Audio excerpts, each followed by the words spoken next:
Scene. A cozy, dimly lit Japanese restaurant in the city. Low chatter. Soft jazz playing. A waitress walks away after taking their order. Characters. Emma. Curious, witty. A bit sarcastic. Looking for change. Liam. Easygoing. Traveler. Into cooking and photography. So, how do you feel about trying Japanese food for the first time?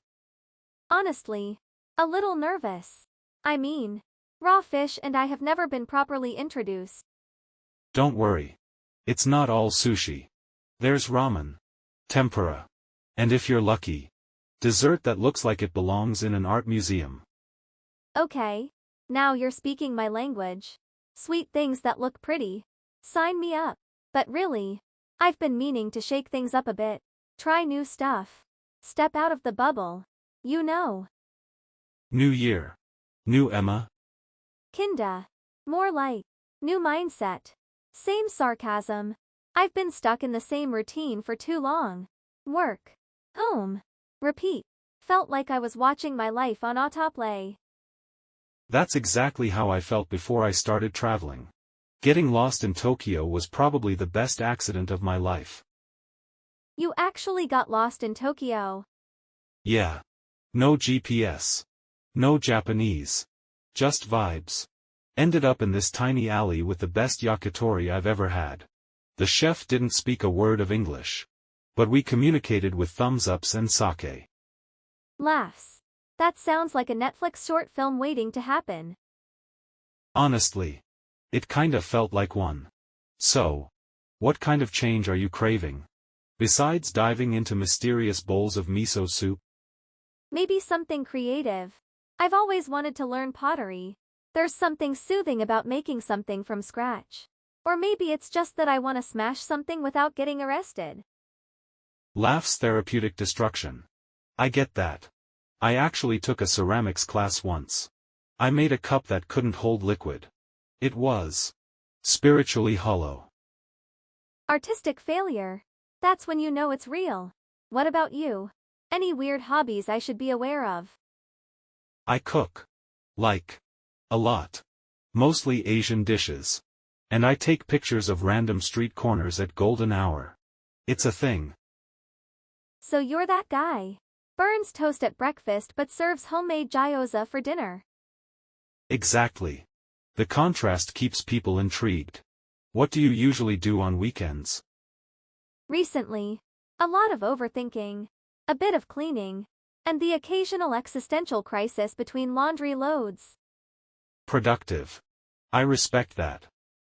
But maybe next weekend, I'll sign up for that pottery class. Who knows? Maybe I'll make a bowl that actually works. If you do, I'll be your first customer. But only if there's sake involved. Deal. And maybe some pretty desserts, too. By the way, I've been meaning to ask, what do you actually do when you're not trying to survive sea urchin? Toos. I work in publishing, editorial assistant, which basically means I write emails all day and politely tell writers to meet deadlines. Sounds intense. But cool. Are you into writing too? Kind of. I used to write short stories. But somewhere between adulting and deadlines. That got shelved. Maybe I'll pick it up again. You? I'm more of a visuals guy. I do a bit of photography. Dabble in graphic design. Not exactly Pulitzer material. But it pays the bills and feeds the soul. Sometimes. Oh. Artsy with a hint of mysterious. Do you also brood in cafes wearing a turtleneck? Only on rainy Sundays. Bonus points if there's jazz playing. I'm a sucker for that aesthetic. Actually, I've always wanted to do a photo walk in the rain. You know. Trench coat, umbrella, dramatic stares into puddles. Say the word and I'll bring the camera. I've got an old film one. Gives everything this dreamy, nostalgic vibe. Very main character energy. Emma, light chuckle. Yes, please. Let me live my indie movie fantasy. Done. It's a date. Or, I mean, another one. If you're up for it. Bold of you to assume I'll survive this meal. Fair enough. But hey. If you make it past the matcha cheesecake, there's hope. Deal. But only if you promise not to judge me when I ask if sushi can be microwaved. Okay. That's it. Check. Please.